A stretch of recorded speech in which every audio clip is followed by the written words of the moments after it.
You all know damn well Carl Weezer would be like on the lowest of keys. He'd be like the fucking nerd all fucking season, and then at the final battle, he just turns it on and like fucking murders a dude. Wait, that just, happens. Like, kills him. That kind of happens. Yeah. Yeah, wait a minute, that does actually. Yeah. Right, you know him what? and Sheen would hit the fucking DBZ fusion, get it jumping, dude. Easy game. What do you mean? Hang on, wait. You know what else is the DBZ fusion? Are you gonna fucking intro the podcast like this? Yes, let me do this podcast. Don't There like we you. go. I don't like you. I got that whole Carl Weezer thing in there. Good dude. Fucking shout out Carl Weezer, dude. If you shout out disrespect Jimmy's Carl mom. Weezer, it's hands. It's hands if you disrespect Carl Weezer out here. We're spies. Carl Weezer's the goat. I found a. Never mind. Alright, welcome to the podcast. Holy shit. So, God. so apparently Like this. we had like the greatest weekend in all of League of Legends esports history. Especially for you, right? Because there was a series between like, what was it, FPX and EDG, Damwon and Genji, which was not that great. It was a 3-0 for Damwon. It wasn't even that close. Oh yeah. Mad versus Rogue, the first EU final without G2 or Fnatic. Fnatic, yeah. And then we had TL versus Wait, ever? Cloud9. Huh? Yeah, first EU final a final ever without one of those two teams in it. That's Yeah. actually insane, dude. Yeah. I didn't it watch took- the EU. Who was in? It was Rogue versus Mad Lions. Yeah. Mhm. I'm kind of surprised, in all seriousness. Oh yeah. I don't think. Does NA ever had a final without C9 or TSM? I feel like there was a TL versus 100 Thieves final. But I might don't be think that- fucking crazy. That's crazy. I'm telling you this right now, that's crazy. I don't think 100 Thieves has ever made it to a finals. They finished first one split, and I think I'm thinking of the Miami one where they got third. 2013 is TSM GGU, C9 TSM, C9 TSM, C9 TSM, C9 TSM. Right. The good old days! TSM CLG, TSM CLG, C9 TSM, C9 TSM, TSM Immortals, TL 100 Thieves in 2018 spring. There it is, I called it. TL Cloud9, Cringe. TL TSM, TL Cloud9, C9 FlyQuest, TSM So- FlyQuest, C9 TL. So, 1. NA has 3 teams. Talking that about parity, own baby. this shit. We're talking about parity, baby. Yeah. Forget about FlyQuest making it up there a couple times. No, they're not as impressive as the other three. I'm just sad that Wild Turtle. Sorry, and how many Sneaky- dubs does FlyQuest have? Wait, sorry, Haymant. How many wins does your team have if you want them to be counted among these other good teams? Not Out like of this. curiosity, Not like this. is it one? Is it one? Or is it? No, my layout. Did that, Did he leave? did that No. actually fuck up your layout? No, well, no, it moves everyone's camera around, so all the names are all wrong. Fuck Yeah. it, dude. Haymont, I just want you to know, don't ever try to come like that again. Don't ever try to do that I'm again just- until I'm just FlyQuest is sad. winning 2-3 rings. Get up out of here. I'm just sad Wild Turtle and Sneaky stopped being the arbiters of NA finals.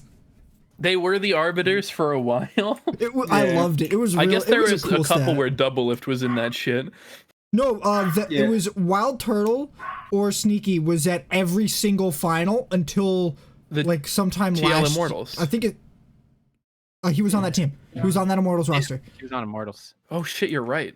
I think it Yeah. was until this split. No. It was until. Did they drop Wild Turtle last year? I can't remember. FlyQuest. No, they dropped him this the roster No. exploded before the beginning of this season. Yes. I don't know. Yeah, okay. So it was until this split that Wild Turtle and Sneaky have been the arbiters, unless there was another one with TL. No, I think it was the TSM TL one. No, I don't know. I can't remember. When I'd have did to actually Wild Turtle leave TSM? That is a good question. When they made the 2016 roster, He then came back for spring 2017 because Double F decided to say fuck all and leave for 3 months and then go and fill for Team Liquid to avoid relegation. Yeah. Oh yeah. And then we franchised the next year. Yep. Unlucky. And then Wild Turtle was on FlyQuest after that split the entire time. So it was this split. Yeah. From 2013 spring until 2020 summer. C9 or Wild Turtle was in every finals. Sneaky. Sorry, yeah. My bad. Wild Turtle or Sneaky. Those kind of stats, like, it's completely meaningless, but I just love them. But yeah, those are the man. Yeah, but it's funny, dude. Mm-hmm. So, I just want to like touch on this actually monumental change in EU that has just happened. No, neither G2 nor Fnatic made it to this final, and that is absolutely bonkers. Are they bad now? Are they ass? Are they booty cheeks? Are they double cheeked up on a Thursday with the sun still out? Fnatic looks like they're somewhere around the 100 Thieves level. And ass. No, I'm kidding. And G2 just looks like they have no identity. Like, they have good players. I don't think anybody on the team's bad. It's just like, what the fuck are you doing? I watched. Did I watch part of their I think I watched their whole series where they got knocked out, and they just they weren't inspiring me. They weren't doing that crazy bullshit that keeps getting pulled out in a G2 game. It's like, no, every time G2 is behind, they can still win. They can always still win. There is not a point in time at which it is not possible for gamers to fuck you, Ocelot, to win a game, and that's at the back of everyone's mind. All I'm gonna say is that gamers too are gonna game, dude, and that's a good joke because it's gamers to the number, but also TOO is an also. Gamers too will always game, dude. Gamers gonna game, but also G2 might be ass now, I guess. I watched that series too, and I fully enjoyed it. I loved watching it. Yeah, but that doesn't just because you like a series doesn't mean they're not ass, dude. I mean, I didn't think they were ass. I just really watched. I'm hearing you only say that. Well, I'm only hearing from you that G2's ass. They didn't have anything special. They were playing vanilla shit, and they it's didn't like have the juice. that was why they were able to win before. It's because they'd come out with some dumb shit. They'd whip out the Yasuo bot lane and the Lucian mid lane and just be like, "Yeah, we're gonna win. We're gonna pull it out to 35 minutes, be down 10k gold, and then somehow win." They're pulling out epic memes, dude. Oh yeah, and they were like definitely talking before about like, Wonder's gonna play more games. Yankos is gonna play more games of League. Yeah, well, I'm like sitting here watching them all post how they're not going to stream this week and they're all going to focus on solo queue. Wonder played 10% of his solo queue in the day after they got pushed into losers. That's like 13 games, 10% of his solo queue. This entire split. Is it even helpful to solo queue though? It's got to be more helpful than not solo queue. What if solo queue ruins your mental? Their mental was losing them games anyways. Fair enough, dude. So I'm really kind of questioning how on the ball and ready for the challenge that was going to be this playoffs they were. I feel like they were really lax about it. They went up until the very last week to actually give a shit about practice, it appears. And it's just like, look, scrims are great and all, but you gotta hit the gym. You gotta work out a little bit. What if I'm just started quoting Allen Iverson? Practice? Talk about practice. Oh boy. Speaking about hitting the gym, another AI quote was he said later during his playing career he never lifted weights because them shits was heavy. I mean, he's not wrong, dude. He's not. Hey, you still gotta keep your cardio up. You can do some good endurance training. Cringe, dude. You don't need to lift weights to get that done. But they seem so just unprepared. And that's why I think they lost. They were unprepared. They weren't ready to... They weren't juicing. They weren't ready to actually play these teams. I can't tell if they underestimated their opponents or they overestimated their own skills. Which it's the same thing in reality. Yeah. But like... They just didn't have the juice, dude. I think losing Perks was a lot bigger of a hit to this team than anybody expected it. Because they got reckless and everybody was like, well, congratulations on EU. Yeah. Here's what I'll say. Turns out picking up Perks was good for us and some of the EU teams. Was it? Because you had the same result last The other with EU Nixie. teams, yes. But wait. I mean, yeah. I'm saying, but that Nizzy was good for us. Perks was good for us and a couple EU teams. Yeah. Does this lower EU's like power in everyone's mind now that I think it's Mad Lions, right? That are going to MSI. Are we expecting a lesser performance than if G2 had came? Probably, because remember they were care. also the 4th seed. I think they still kept the same roster and they were also the 4th seed. Yeah, but they could have just gotten better. That is a fair point. Like if they just improved a bunch. Because like teams can start winning not because every other team is ass now, but because they got better and because every other team is ass now. Okay, but then, well, how do you tell how much better they got if every other team got worse? I don't think every other team actually got that much worse. But They changed their top lane. I also, again, to really reiterate, do not watch EU and do not know what's going on with them. They changed their top laner and their jungler. They brought on Elyoya, who is a rookie, and Haymant, who I think is from Turkey. Yes. I thought Haymant was there at the Worlds. He might have been their sub. Talking about Armeo, you want EU now? Armeo. He's doing 2 regions at once. Okay, he was at Worlds. He was on Supermassive. If they went to Worlds. He was on Supermassive. Yeah, I don't know if they actually went to Worlds or not. Unsure. Yes, they went. Yes, he was at Worlds. Yeah. He played on Supermassive, lost to UOL. Didn't qualify for group stage. Yeah. Okay. All right. Wow. Little turn. Yeah, not qualifying for group stage, win EU LCS. Yeah. Hey, man. I call this an absolute win out here. That's all I can say. Dub City for the man's career. Indeed. Untouchable W's. Let's move on from talking about EU. So we can talk about our picks from this weekend. Now, unfortunate situation for TL heading into this weekend. They couldn't play Santorin due to health issues, so they had to play my boy. God damn, I can't remember his name. Armeo. Armeo. We literally okay. I just did a joke about I was here. I thought I was ruining his name with Armut, and I'm like, that's not his name. It sounds too close to Armut. It cannot be his name. That's why I was making the joke, because Armut sounded like Armeo. Like that was the bit. That was the actual bit that I just did. Glad that you pay attention, bud. So they had to play Armeo, and I think that's probably the biggest story of this weekend, is how well Armeo was playing. Yeah, I was very surprised at how well Armeo was playing. That was crazy, actually. But he still had moments. Yeah. He had a lot of moments. He was doing really good. Really good. He was one of the better players on Team Liquid most of the time. Yeah. I do remember him going to hold a wave. That's in a different part of it. But I distinctly remember one moment from him, and I'm like, Was it when Cloud9 were going for the Nexus and he like perfectly grabbed the wave and died for it, killing all the minions? No. It was when Alfari had died and he was supposed to hold the wave for him or make sure that it doesn't crash in a bad position or freeze. And then shit went down. Like I said, more for later.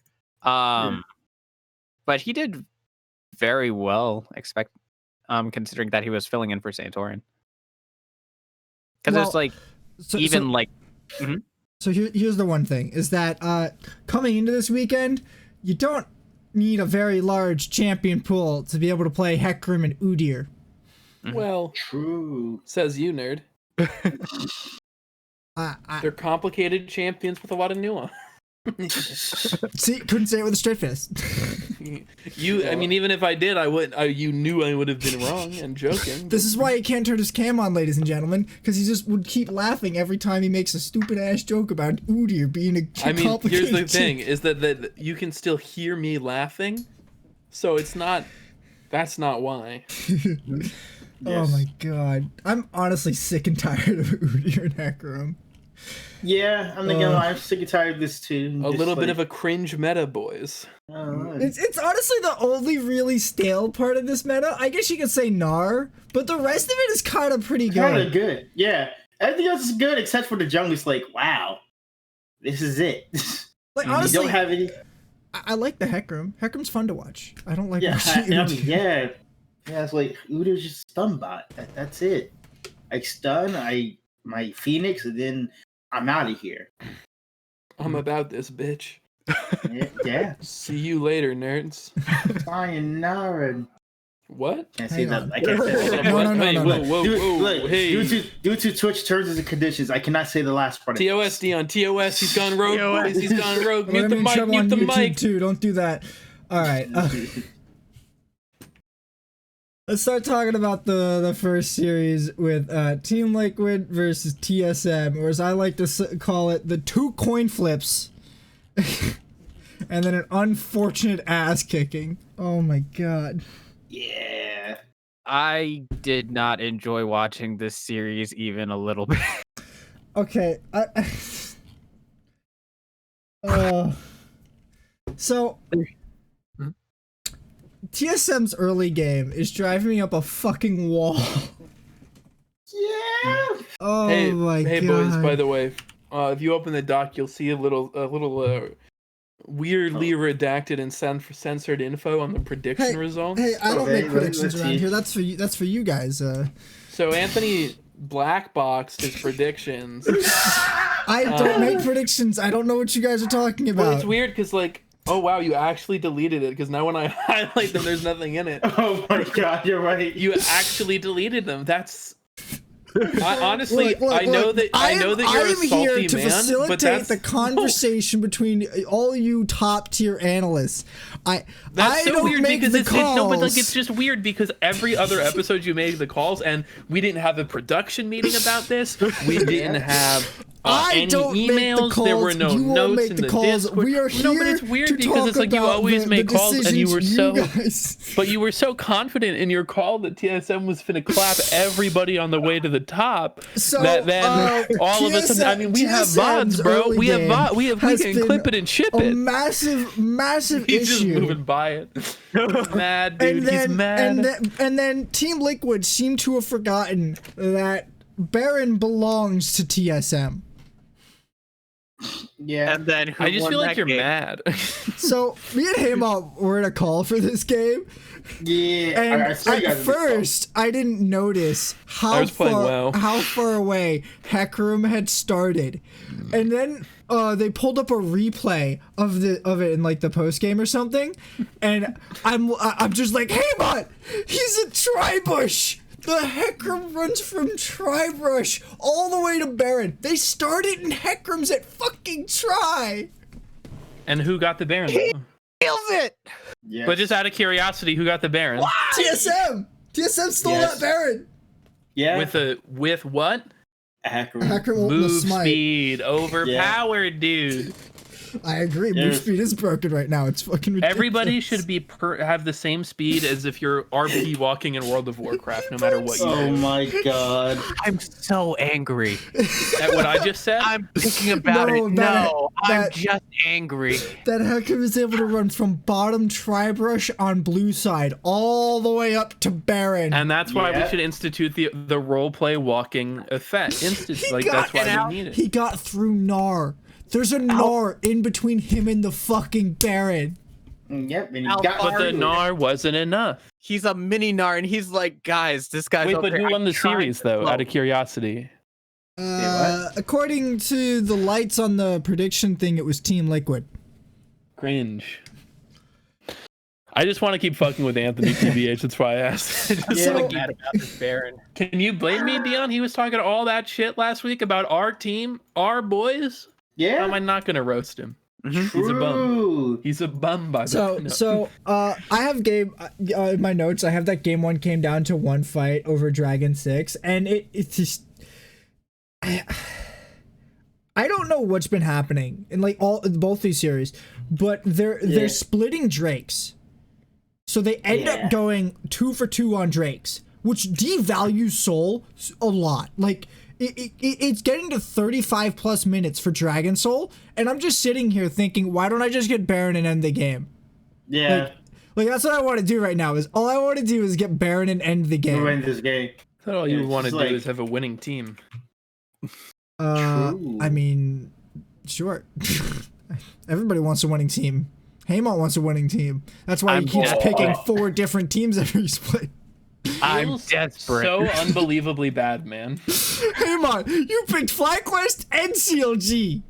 Come You could have on. picked. You could have at least picked like TL or C9 or TSM, and then we would have all been like, "All right, fair enough. It's a good shout." Bandwagon, It's like, but sure.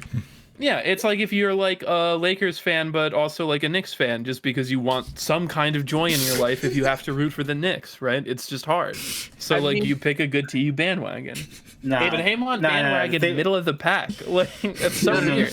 No, you No, see, no, the no. good thing is though that come playoffs, I don't have to worry about anything. You're right. All you have to do is feel really bad that you didn't even make it to playoffs. So Matt, I'm not gonna lie. then You- move on. Saying that you're a Knicks fan and all, nah, you might as well call yourself a COG fan. Me? I'm not a Knicks do fan. that. Hey, No, CLG just don't do that. CLG Oh, yeah. are looking That's rough out here. pretty hot Yeah. going into summer. They were Don't get it turning twisted, it up. Dion. I'm a degenerate Celtics fan. I'm a bad person. You're a bad At least person you for guys the won area you something. live. Though. Matt, Look, at least you guys won something at least. Matt, how do you Knicks walk have down the nothing. streets of New York City and not get beat to death? Because I don't wear Celtics jerseys.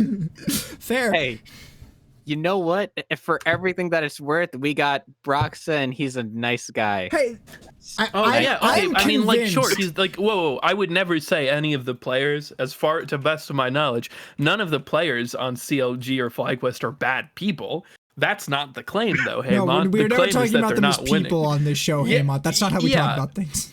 No, unless there was a really bad scandal, and we would be like, that's fucked, right? But it's not that.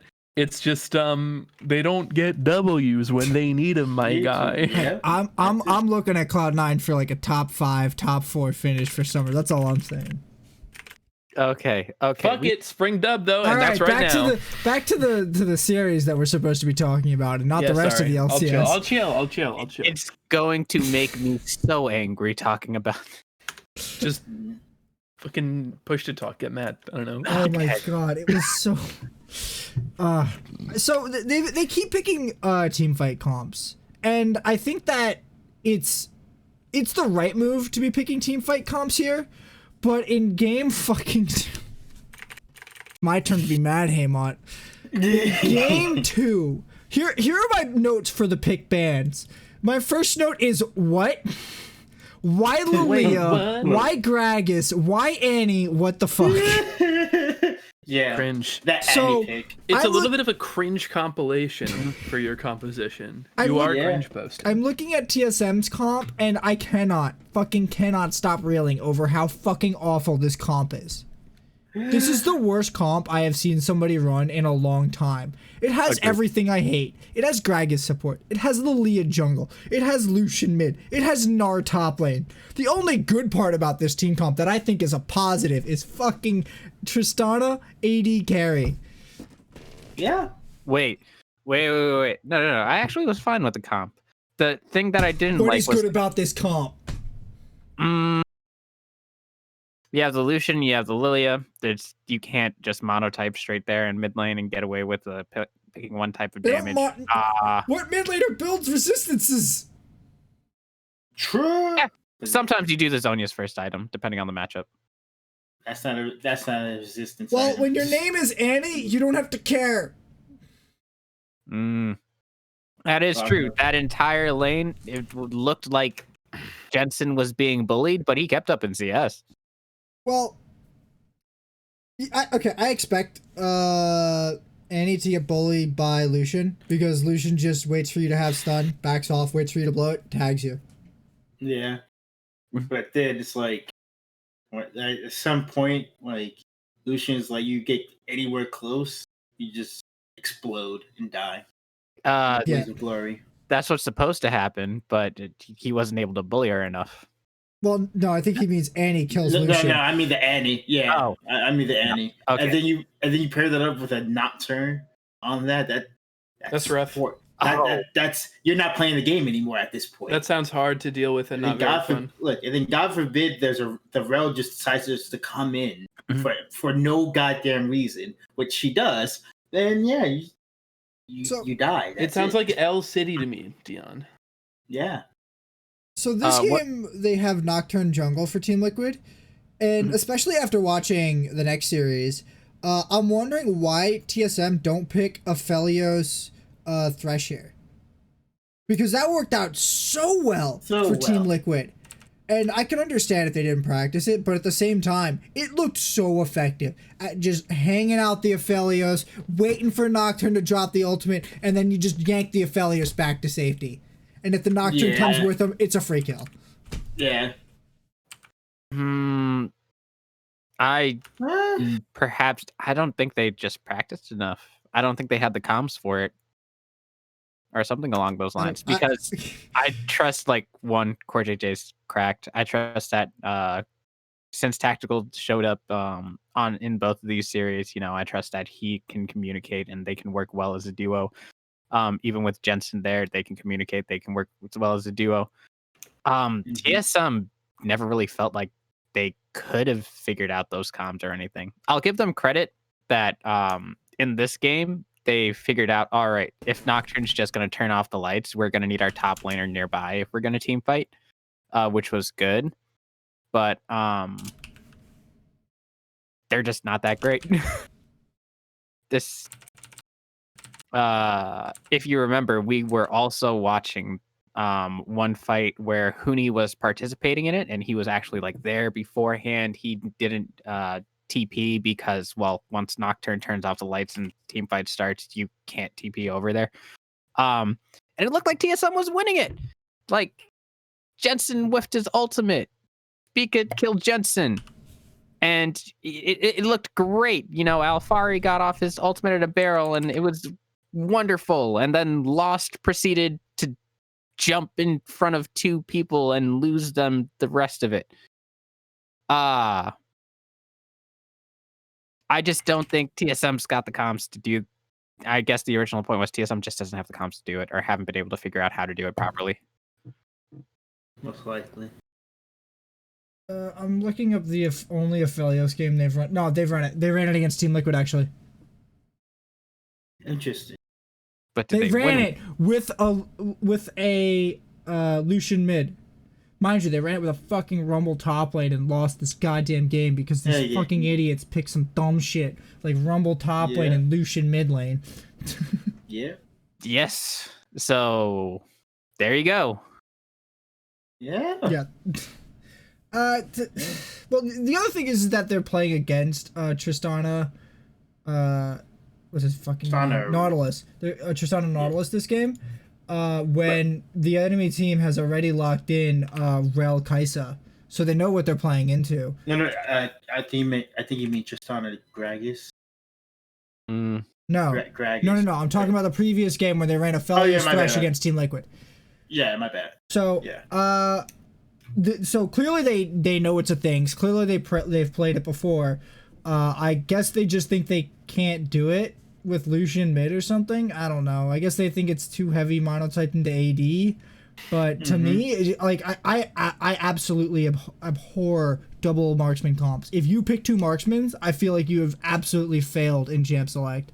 Because you now have monotyped two of your damages to be heavy AD. You've probably picked Lucian mid lane, which means you are now really clamped in the early game, or clamped to be playing in the early game. And they did that this game. They played to the early game, but then they absolutely fucking squander it. They don't press the advantage from 10 minutes to 27 minutes. That's what I have in my notes.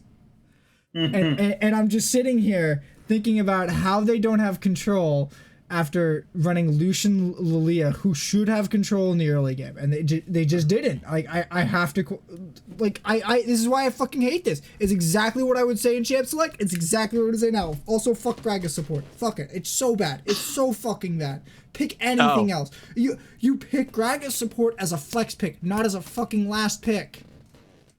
Yep. Pick Braum. That's true, but also you watched the G2 series. Mickey had a good Gragas. Sure he did. Yeah, but I mean. Okay. Now we talk about Game 3, which to me actually looks like the most heads-up game of the series. Yeah. Like it looks like these are two really, really fucking strong comps ready to fight each other. The only thing that I feel is a little out of place is Varus. Because I feel like you could put a Felios here, and Team Liquid have 10 times the comp. Yeah. This is weird, just with the Varus pick coming out from out of nowhere for me. I'm just like, wow. I don't know why they're last picking their AD carry there. Yeah. Because they could have had Kai'Sa. Could have Kai'Sa. They could have had. So like you pick up Kai'Sa, you end up forcing TSM down to like Ezreal, and now TSM's comp actually isn't as good. Yeah, if they get anything less Kai'Sa. So I just hard disagree because what are they gonna do? Play fucking Oh my god, hang on. What? I know what they do. Oh. You play Sion support. No, stop it. With Senna. It's a thing. It happened to me and you. Mickey played it. Oh, yeah. And Reckless and Mickey were able to smurf with it. No. And that's why they didn't make the finals and stop. Stop. So, hey, GT, you can't give them fasting comp because Mickey will smurf with it as well as Reckless. Okay, back to the normal topic. You know what else would do good here? I think Kallista's pretty good here. For Team Liquid? Yeah, for Team Liquid. Yes. I think TSM did exactly what they should have done. Maybe you could swap the support with someone else, but I think the Rakan is perfectly fine. It's really good engage with the rest of the comp. It's real good fucking ball delivery. Yeah. But like with Team Liquid, yeah, they definitely could have had Kallista. Yeah, Kallista would have been perfect. I think Kallista's just better here. I think Kallista, like, you have an early way out of what's his name? Rakan knockup with your dash. So yeah, I think I honestly might just play Kallista like the last series, or was it? No, I thought they played Kallista like last series before Someone plays Kallista. Yeah, I know they played Kallista at some point. I don't think it was this series or the series after this, but it was like the last. I remember losing my mind over Kallista. Oh yeah, here it is. Cloud9 plays it and get absolutely bodied. Oh, it was Cloud9. Okay, all right. T. Never mind. Actually, I think you probably could have done the poke Varus builds and it would probably been pretty good. No. Yeah. It doesn't matter. They have Rakan and what's her name? Orianna to just shield the target. Yeah, just kill. And while he's positioning to get the poke out, you get threatened by Rakan. Like, it's not worth it. Yeah. I mean, but are you not threatened if you're doing the hyper carry version of Varus?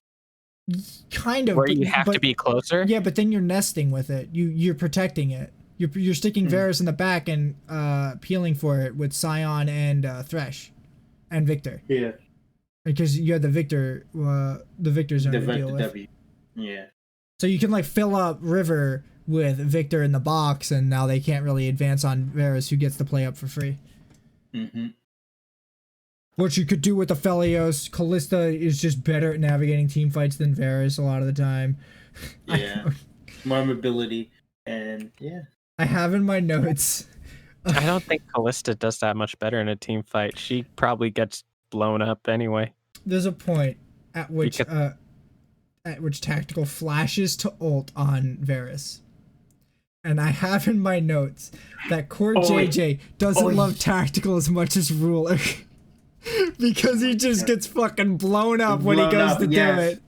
Yes, I remember this.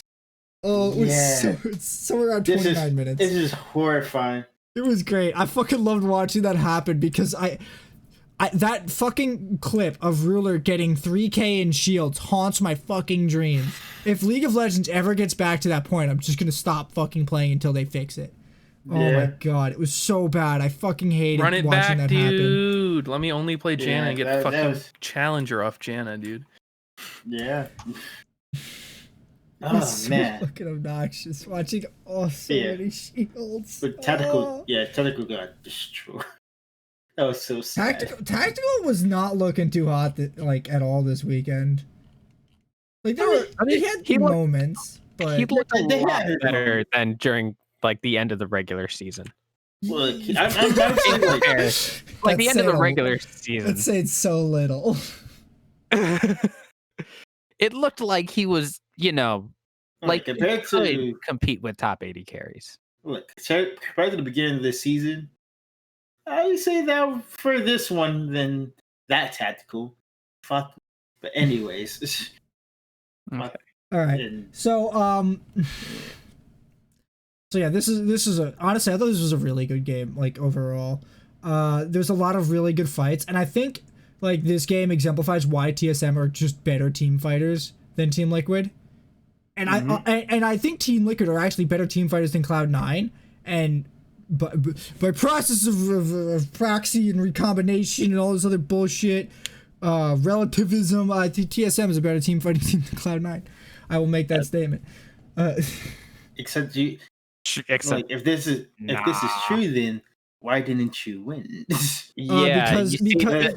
that's if you truly outplayed your opponent, why didn't you win? Win team fights from even.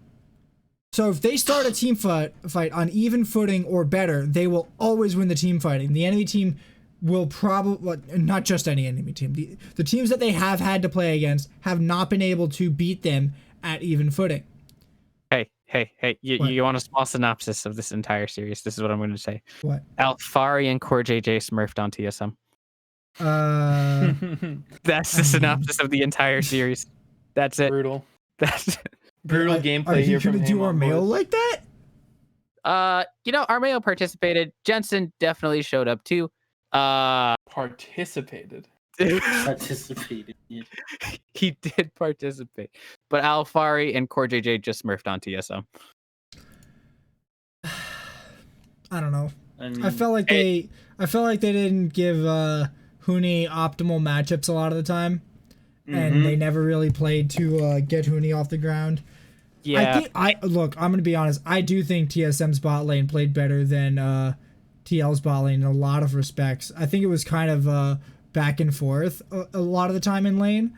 But I think TSM's bot lane, like they were just team fighting better. I'm not saying Core JJ's bad. I'm not saying he didn't have some really good engages. I'm just saying I felt like the reasons that TSM were losing were mostly because of pick ban and failure to capitalize on any topside advantage they should have had. Yeah, you can't play the Renekton if you're not going to be able to get it ahead. Like, I mean, compare the top lane pressure this series to the next one. Like look at the difference. Oh yeah, immense. What is that? We still have game 4 to talk about, don't we? No, we can stop. I had my notes go down to 5 minutes and then I stopped giving a fuck. Oh. Yeah, all right. Okay. It legitimately goes to 5:30. I complain about the fucking Drake they botched because they didn't fucking hit it, and then I just stopped taking notes. Yeah, that's it. I mean, that was the game. I watched them fail to do that dragon and then lose one more play, and I'm like, oh, they gave up. Okay. Yeah. That's it. The end. Yeah. Also, big error in draft. Why did they pick Jinx lat in that rotation? They picked it right after bans. Yeah. They picked it right after bans. Why are you pairing Jinx with Rel? What? That is a little weird. But okay. It's still front to back. Like, it's fine. It's all right. Here's the thing: is you wouldn't question Jinx with Alistar because you've seen it 100,000 times. You haven't seen Jinx with Rel more than 50 times. Yeah. I mean, this is one. That's the Rel. Okay, it has the engage. They have Senna TK, which is just the better lane in the late game. Like, it's Sure, the late game. Sure, the late game. mid to late game, it's better. Can we go talk about the fun series? I want to talk about the fun series. Okay, we can go talk about the fun series now. All right. So, I honestly had very few problems with pick bans in a lot of this series. Yeah, game 2 is the only game where I have any issues with pick bans here. So in game 1, my only, and I really mean only problem, is Seraphine. I just don't like Seraphine mid lane. I feel like it's a waste of a slot, and I feel like this game proves me right. Yeah. Mm-hmm. And then the second, sorry. No, yeah, it's just this one. Yeah. Yeah, I don't know why. I don't know why they did this. It's everything else was all right, and then I just see them just like, where's the stain on our team? It stands out too much because this is like, all right, what you take Seraphine for is her late game healing is insane. All right, yes. Like she's actually a late game champion, and then you surround her with Renekton and Kalista. Yeah. Why? Where's the sustained damage coming from? What are you doing? Kalista with the goddamn shield bow. Not that I think the shield bow is the wrong choice. It's just that it's not sustained damage. Yeah. Why? Okay. All right. Moving on. And then there's Victor. That's just. So yeah, like it's a very early game comp, and in the early game, C9 were in control, but they were in control a lot. It was like it was looking like Cloud9 were about to close this game out with that in perfect game, but at somewhere around 1930, Blabber just flashes onto Armeo. And I'm just sitting here like, dude, there's like 5 people here. Why would you do that? He then instantly dies, and TL win the fight, and now the game's even. And I'm like, well, now what? Yeah. Now what? Now this game's gonna take forever. Yep. And TL has the late game comp. Yep. They just. And then just bad stuff happened. Very bad stuff happened.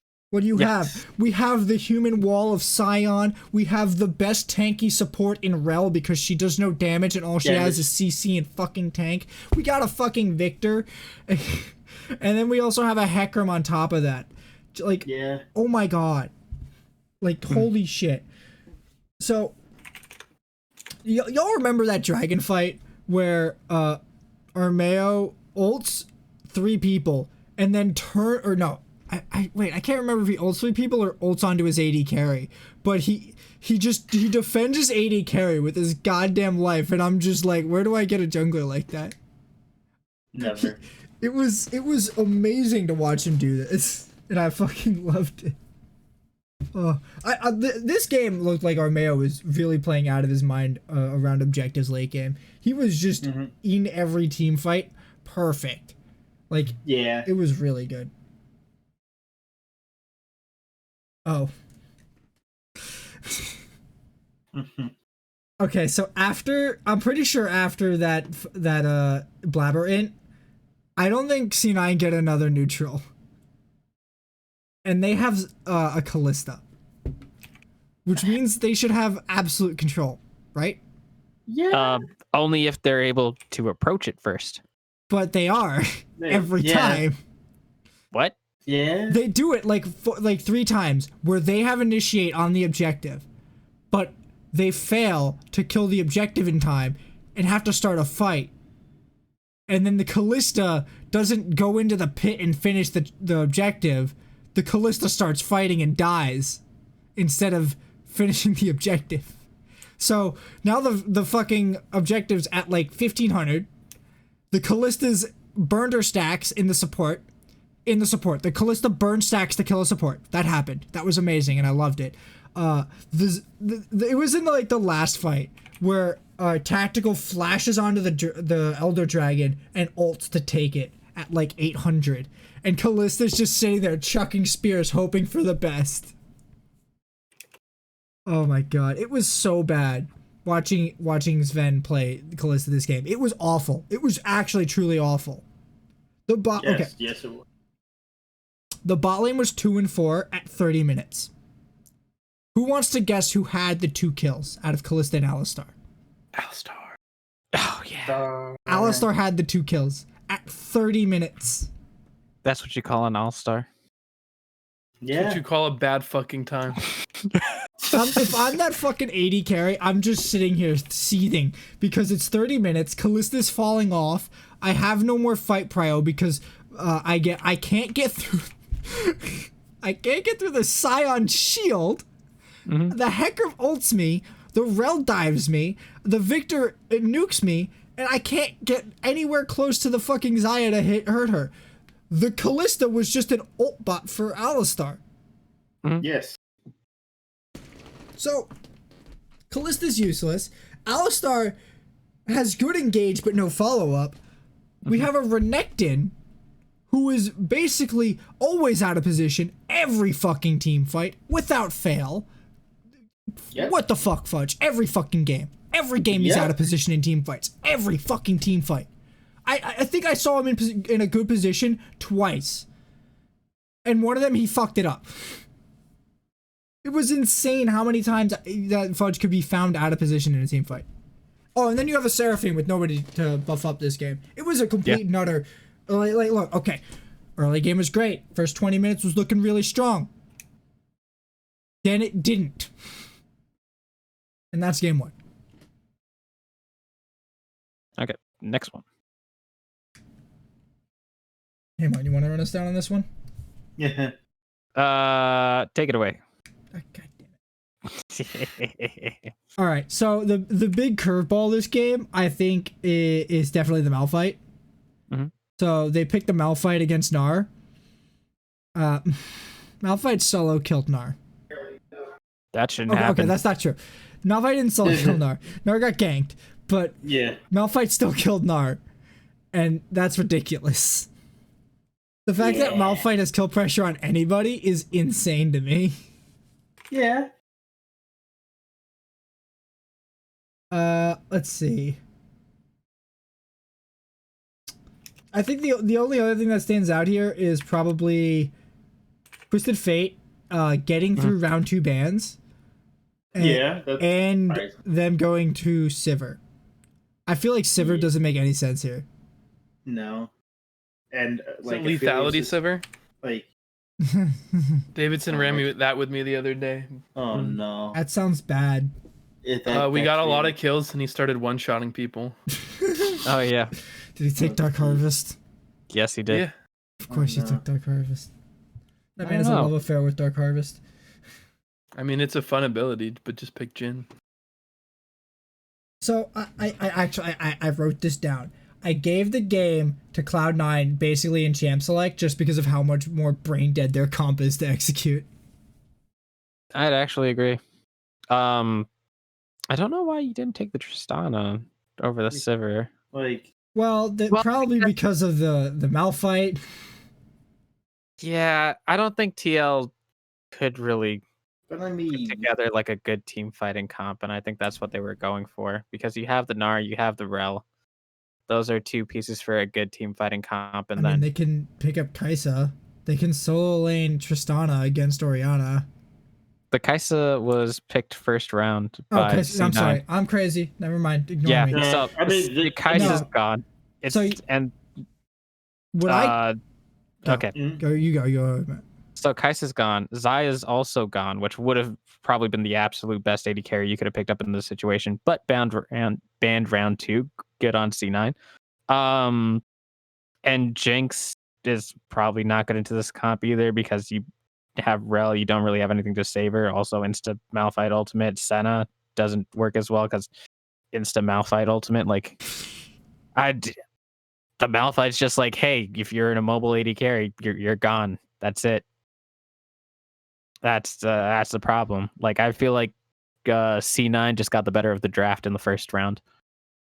I think they kind of played themselves with the Twisted Fate pick. Because Twisted Fate Udyr is a pretty good part of a pick comp, but you always need one more thing to add on to it to make it a little more lethal. solidify. Sometimes you add on Senna for the cross map ultimate. Sometimes you add on maybe a Jhin, just because he's got enough range to follow up sometimes. Yeah. but like Jin's fallen out of meta super hard. I'm not sure why. And this Sivir pick feels like the Sivir TF alone is such a counter to what you normally want to do with those two champions. Like Sivir's about front to back team fighting, and TF is about side lane ganks and picking on objectives. Like these are two entirely different team compositions and you should never really see these two champions in the same team. So I'm wondering why you would pick it like this, and I feel like they just needed something that wasn't gonna die to Malphite at this point. Yeah. Yeah. This point. Though they said this on Most cast. things like die.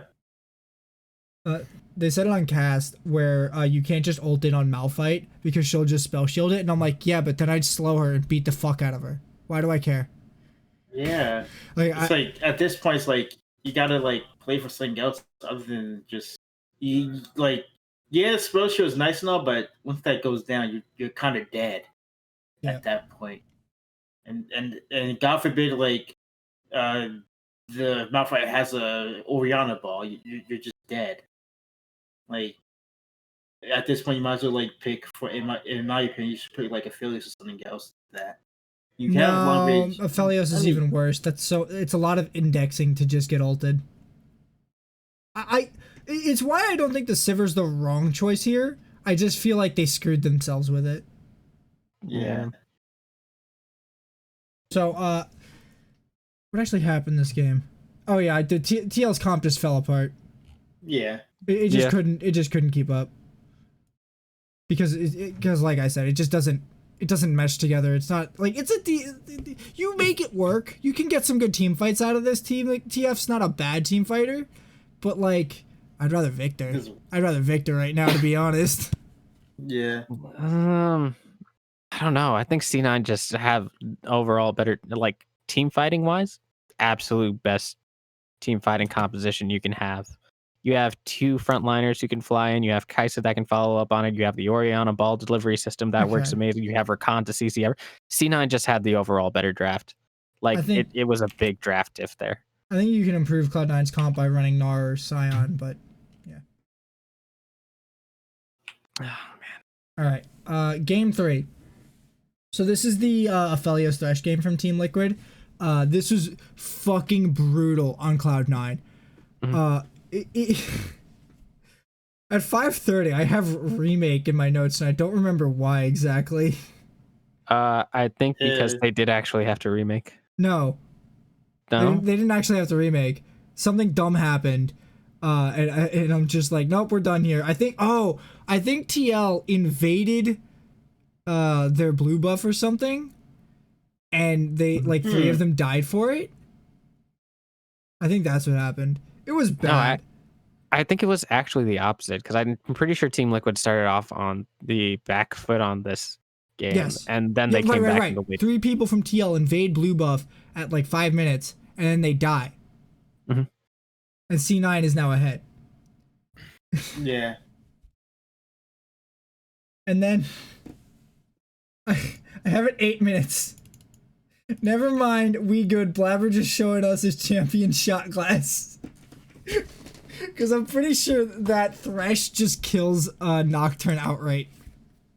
Oh yeah, the Blabber wasn't really able to get anything started. It was really unfortunate. Like I think his first ultimate was he was trying to catch. Was he not trying to catch? I think he's trying to Jensen in the mid lane. Was it the Jensen? It was Jensen. No. The absolute. yeah. Is it the one that he triggered and then didn't use? He triggered it and didn't use, and they showed it on the replay. Jensen literally just barely walked out of vision. That's why you buffer it. Yeah. So it was very unfortunate. I mean, well, you gotta. Yeah, and then you gotta after. land that. Yeah. And then afterwards is all of the Thresh lanterns that you remember happening for the rest of the game. Easy Thresh game. Fucking beautiful. So, remember that bone to pick with Fudge? His team gets fucking Orianna shocked wave at one point this game. like 3 or 4 man shockwave. And you know what Fudge does? You know what this man fucking does with his Karma top lane? Oh, Oh He no. mantra Qs. He Yeah. mantra Qs for damage on Oriana. That's- Yeah. I completely forgot about why are you. Why did you build that mythic item? He Why built did you full build AP and not even like actual damage. He like first off, her ratios are garbage. She doesn't actually ever do damage. Yeah. He built fucking Everfrost and then just more damage. And I'm sitting here thinking, when the fuck are you supposed to do this to anybody? Who gives a fuck about you? The good thing about Karma Top is that you can build a Moonstone on her and she survives laning phases, right? That's the good thing about Karma Top. And then she goes to team fighting and does great healing, AoE shields, beautiful, wonderful things that you can do. And you're taking Everfrost into Gangplank and you're getting destroyed anyway. Why? Yeah. Why? See, this is why I don't like when people keep saying that the Fudge improved to be one of the best top lanes in the fucking league, and I'm staring here watching him botch team fight after team fight, and I'm like, who the fuck have you guys been watching? Around. Not Armeo. Who's the other top laner? Alfari? Alfari, Yeah. He slapped Alfari around. No, he didn't. Yeah, he did. Blabber. No. Blabber did that. I mean, there were several games where he got like 2 kills in lane, bro. With a gank. Yeah, but that's better than it used to be. Okay, it's... Look, all I'm saying is he's not as bad as you say he is. I'm saying he isn't even in the top 5 in this fucking league. I don't understand why people think he can keep up with Impact or Someday or Huni or Alfari. I don't understand why you can fucking say that. I'm still so mad at him for that Karma build. This man is fighting Finn for 5th place here. Like, come on. Yeah.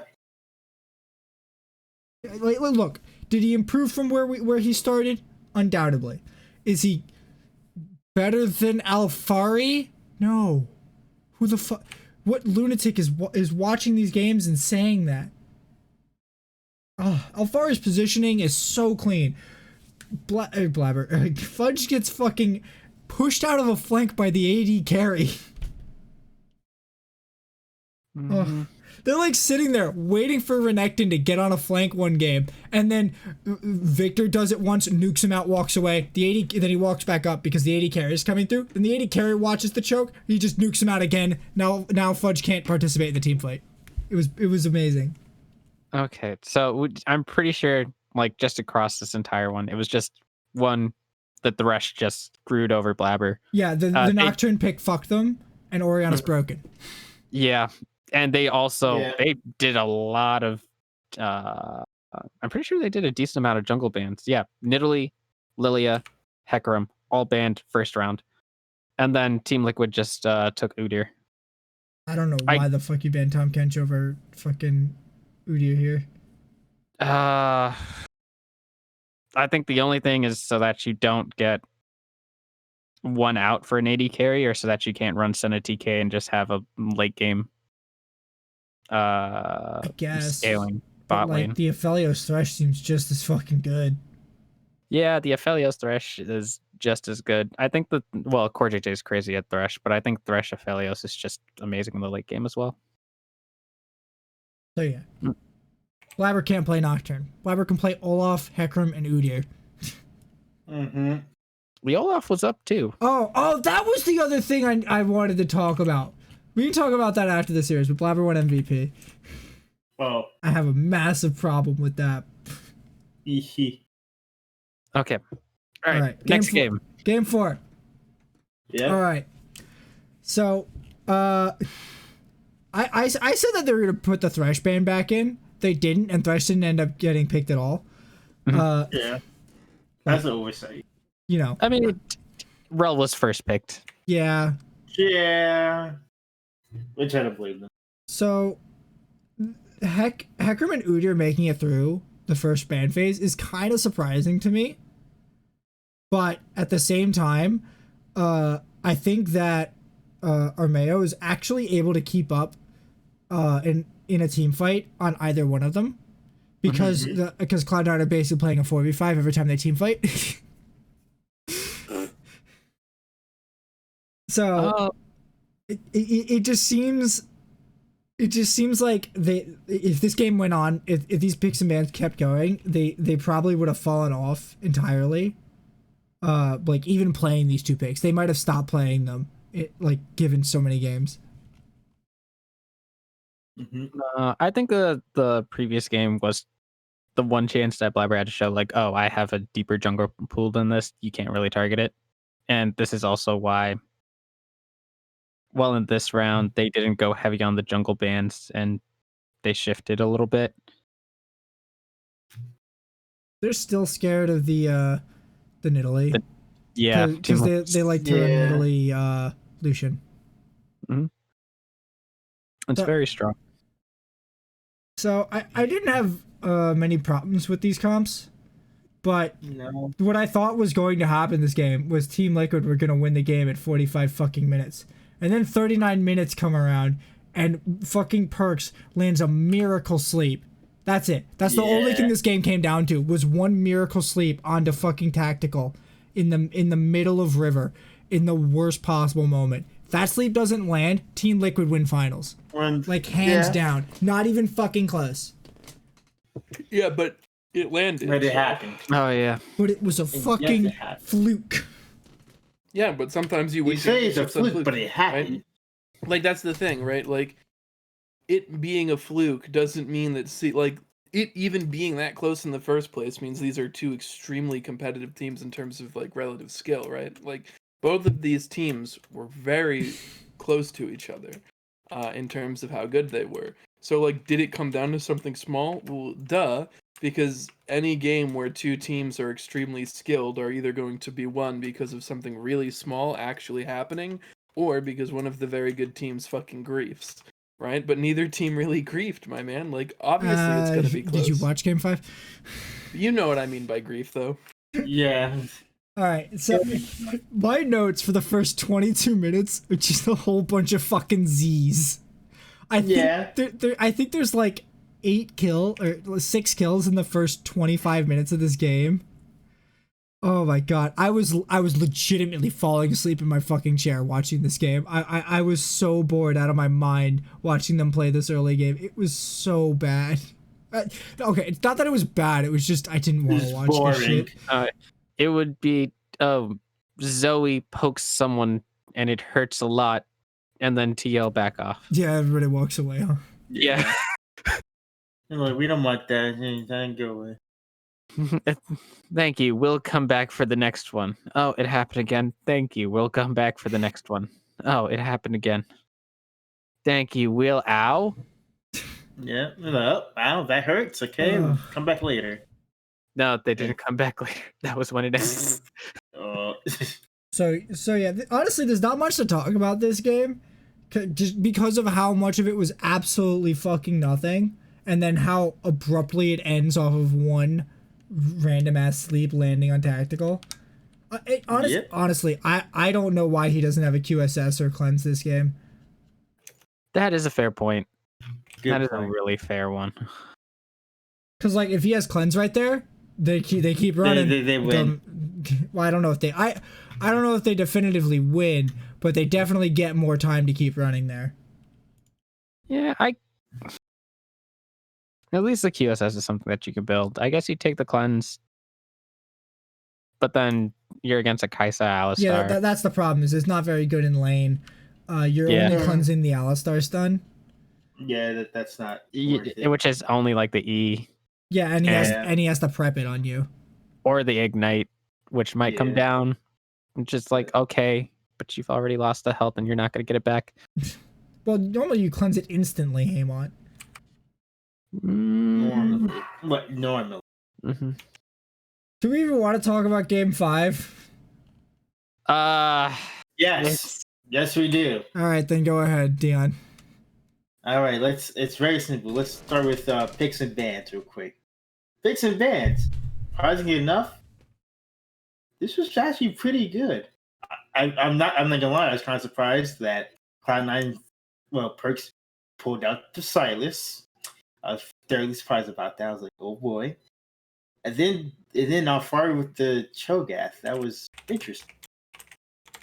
And then other than that, this was pretty standard, if anything. But we all knew what was about to come down. Game 5.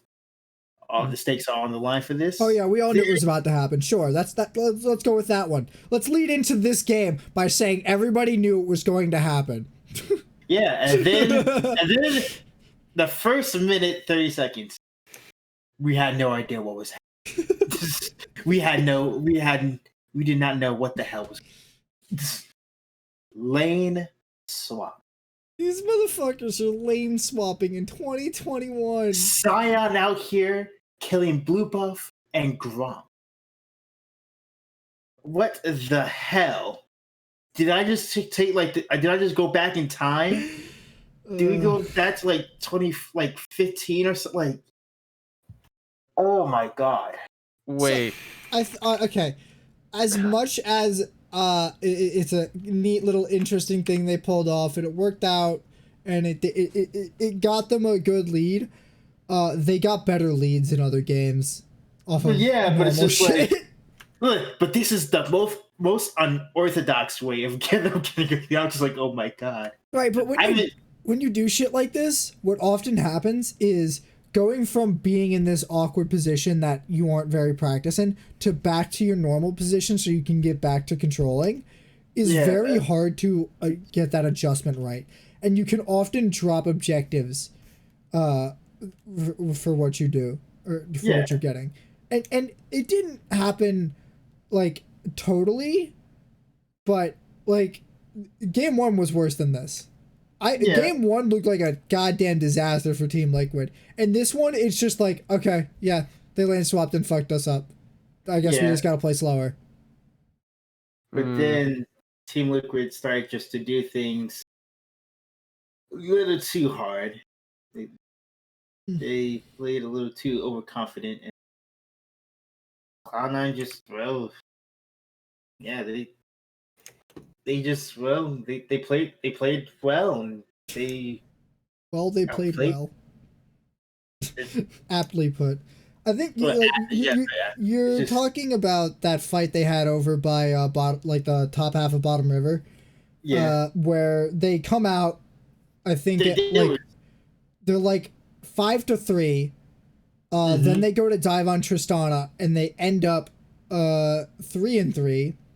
Tristana gets a jump away, and then Kai'Sa keeps chasing instead of repositioning to help DPS. And then she gets blown the fuck up. Well, no, Kai'Sa doesn't get blown the fuck up yet. Everyone else gets blown the fuck up, and Kai'Sa's kind of left out there to dry, holding the bag, while Silas walks over to get a nice tasty piece of her ass. And I'm just like, damn, this is not ending well. Silas went from 0 HP to 75% in 2 kills. Yeah. Silas. Yeah, I'm not gonna lie. Silas was doing work in here. I was like, oh wow. Oh, Perks wanted to win. Yeah. Perks said, fuck you, I'm gonna fucking win. Give me every champion you have. Yeah. You know, it's funny, they was banning Silas too. Cloud9, on the Cloud9 side, they was banning Silas. I was like, interesting.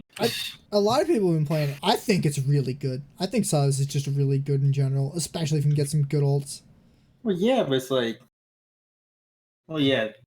true, but it's Cloud9, they're... I mean, I don't think I've seen... What other teams play Silas, actually? Team Liquid played it too. When, though? Against Seraphine. Okay, yeah, that's it. Yep, I'm pretty sure they played it against TSM in their first series. Oh, it occurs to me, TSM and Cloud9 both played TL twice. Oh, right, wait. Neat. Oh, God. Alright. Let's talk about Blabber getting MVP real quick. I think it is a massive fucking travesty that you give MVP to a player who can only play 2 or 3 fucking champions. When you have somebody like Alfari or Core JJ in the league, I just don't get it. I'm not calling him a bad jungler. I'm not saying he doesn't have the skills to play jungle at like the high caliber. I still think he's one of the best junglers in the league, but I think his champion pool is a massive liability. Did you watch this man play Nocturne? He got absolutely demolished. True. I mean, well, again, one has MVP ever went to a second place team. Yeah, and also, what is it? When it went to Cloud9 and they didn't win Summer, didn't go to Worlds. Wait, no, that was the year after. Yeah, I was like, wait. They still didn't go to Worlds that year. Yeah. So, what is it? The jungle meta was only Hecarim, Udyr during the split, right? And luckily, well, actually, it was Urgot, or not Urgot. Fuck. It was Urgot actually, but they didn't play to the NA. It was Olaf before that, which is the one of the two champions that and Talia, yeah. Yeah, you forget about that. Don't forget about that. So the two champions that I think Blabber is actually very proficient at are Hecarim and Olaf. He can play Nidalee, but I feel like his Nidalee is contingent on him having aggro lanes like Renekton or Lucian to combo with. I think that's perfectly fine to be able to play Nidalee with aggro lanes. That's fine. It's fine because it's most effective like that, and that's the situation where you should be picking it. But his champion pool's so fucking tiny. Compare this to X Smithy, who I don't care who the fuck you put that man on, as long as it's not Sejuani. Here, let's put it this way. How good of a jungler do you need to be to carry Fudge? Apparently as good as Blabber, at least. As good as Blabber, at least.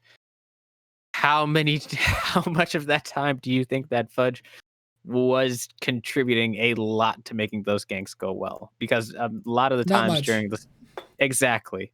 Because a lot of right. But here's the thing, Haymant, is I think the way that you're supposed to play League of Legends right now is basically you start clear bot side, you clear up to top side, then you go for a gank on top side. What normally should end up happening is one of the junglers either opts to cut camps short to get the gank off sooner, or both junglers arrive at the same time and either 2v2 or stalemate each other off the gank. And then one of them has to come back around to shove out whichever one was getting shoved in. If it's necessary. Like that's just how you should play your first round of League of Legends to me. And I just don't see anything wrong with how Cloud9 played that level 1. Or not, yeah, the first clear from the jungler. I just feel like he did the exact thing he should have on the two champions that are meta. And then on Nocturne, he just absolutely botched everything. Not to say his first clear wasn't fine, but Nocturne's just he had no idea what to do. He didn't know where he's supposed to go. He didn't really know what his correct target was, because every time he'd ult, he'd fuck it up and either miss his target or die. I mean, yes, but this is also the MVP award for the regular split. Sure, but even the regular split. But look, Haymont. My gripe isn't that he isn't a good jungler. My gripe is that he plays two fucking champions and how far he's in the league.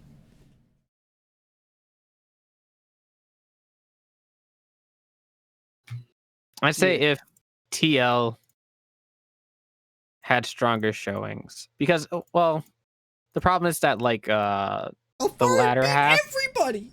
Oh yeah, he absolutely did. I'm not gonna take that away from him. Tactical was tactically inting, was a major problem in putting TL on a back foot for the latter half of the split.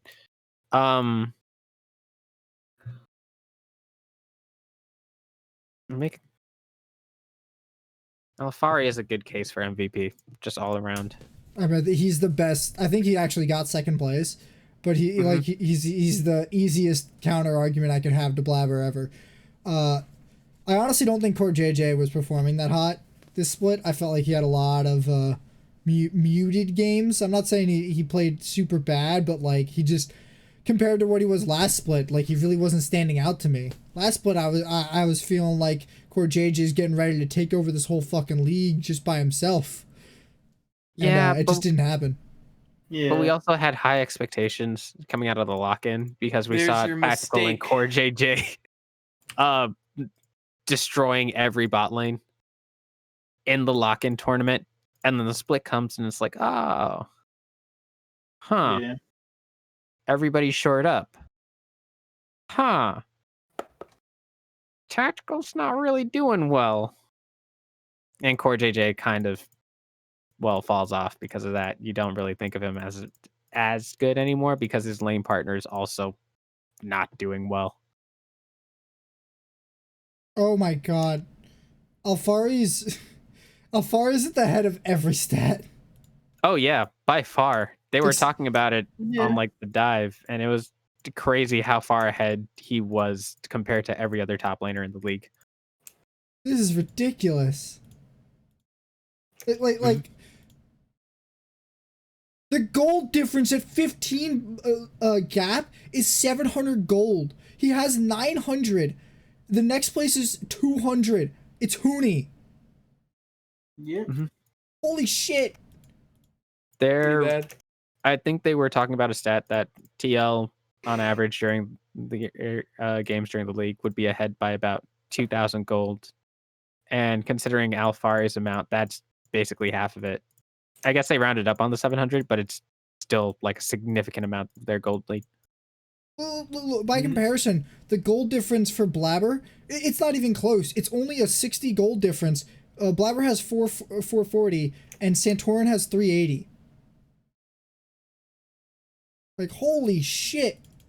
Like Alfari is just a monster. It's ridiculous to me that Blabber won this award. It's an absolute absconding of this award. I don't think I've seen anything this bad since Arrow stole it from Haunter. I'm still mad about that one, by the way.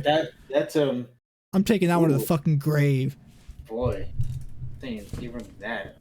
All right, let's talk about MSI real quick before we close out the show. We got lucky. Every team in C9's group is qualified, so we could talk about that a little directly.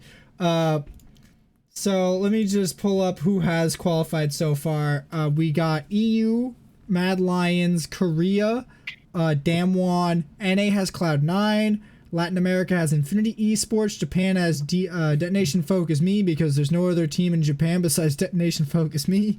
And then Oceania is still here with Penitent.gg. Yeah. We're waiting for LPL, PCS, Vietnam, CIS, Turkey, and Brazil to all finish out. We should know. I think our options for LPL are FPX, RNG, and EDG.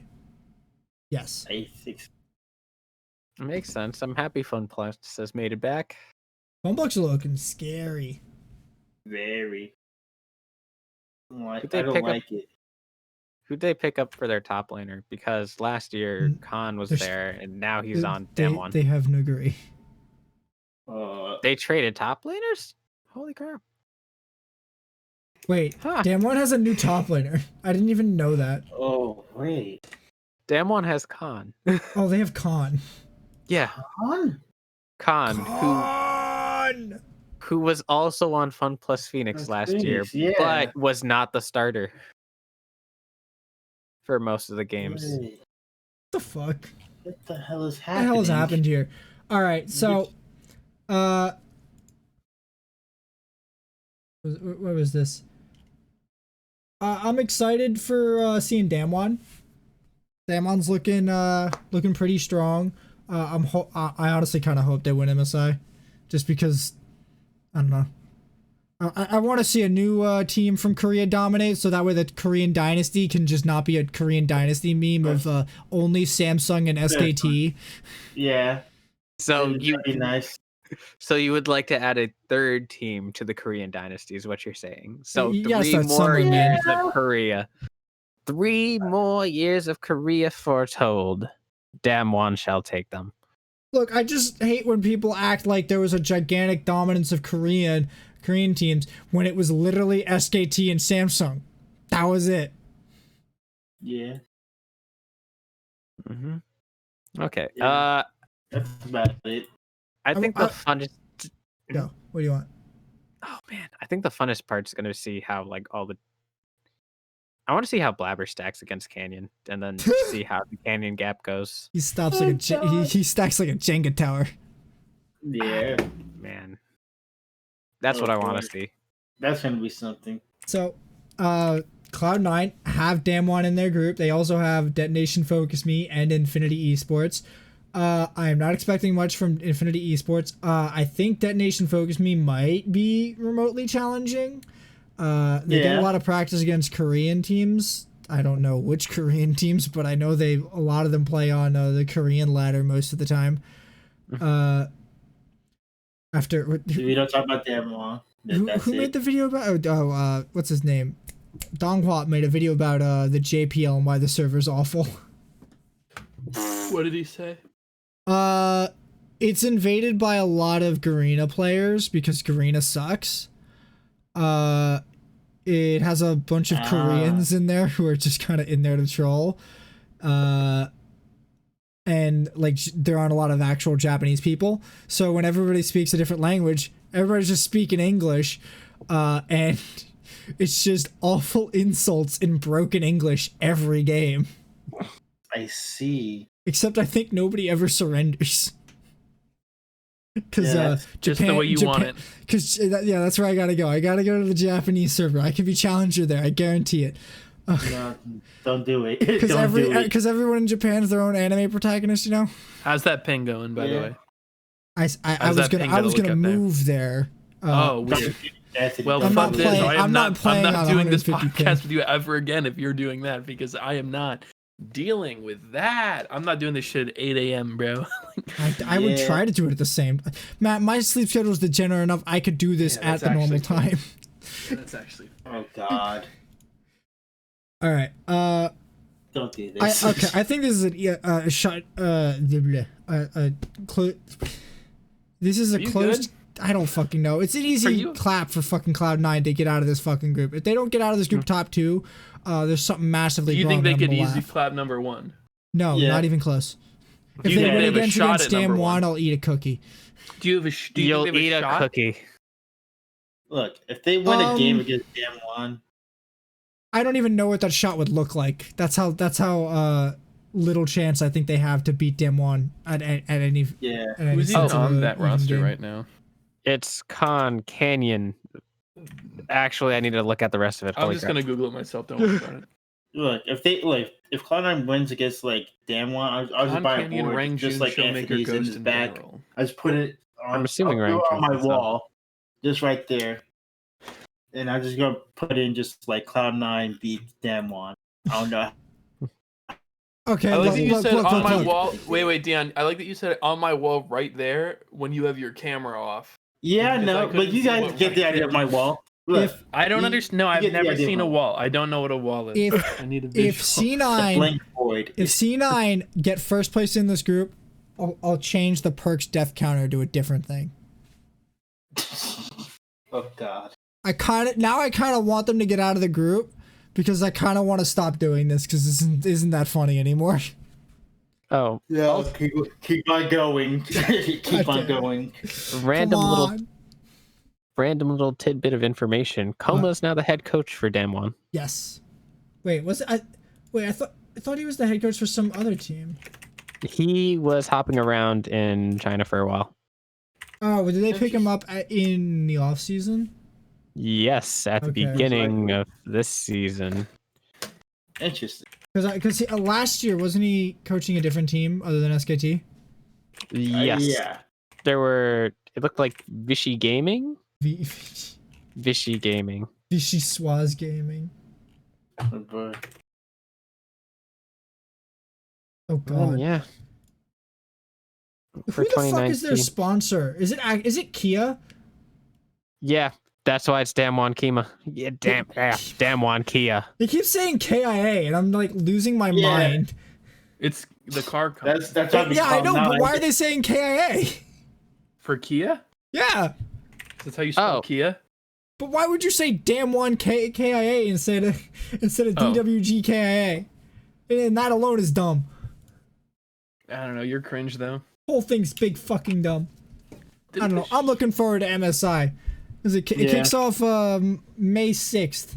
I don't know what the schedule's like, so I don't know how the show's gonna shake out. I think we'll be able to do it on Mondays, but I don't know. I don't think we're gonna do. Oh, I'm an idiot. We're not gonna do game predictions because that's a bitch. We also for do we group even know stages. who's all in yet? Not yet, but we'd have a show beforehand.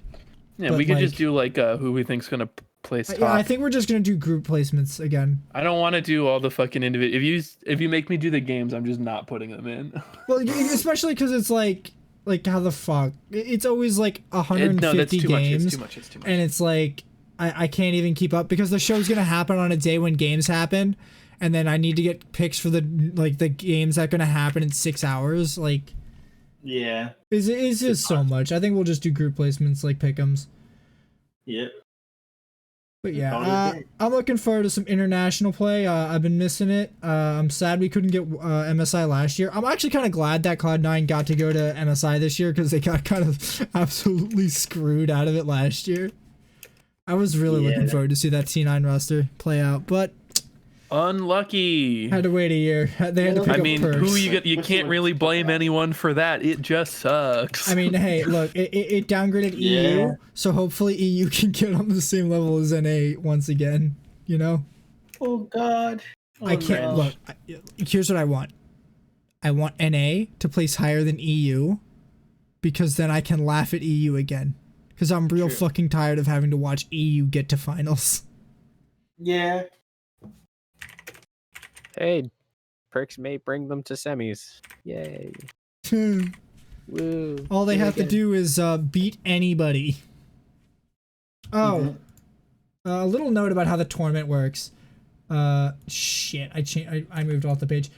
So the first thing is 3 groups of 4 teams, double round robin, and then it's the top 4 out of the remaining 6. Or no, I'm sorry, all 6 of the remaining of the teams that didn't qualify go into this rumble match to play out a single round robin best of ones, and then a knockout to progress to the group stage of 8 teams. This is convoluted as fuck. This is horrifying. Yeah, I like whoever came up with this. I kind of love it, but like Jesus fuck, is it complicated? Okay, it's not that complicated, but like. All right, Matt, I'm out of topics. you want to take us We're home?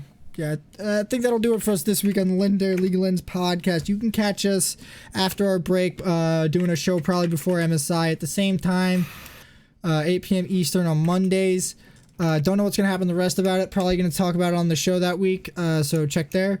You can catch the VODs in the YouTube channel, Legendary Podcast. You can catch the audio podcast version wherever you get your podcasts, and have a nice day.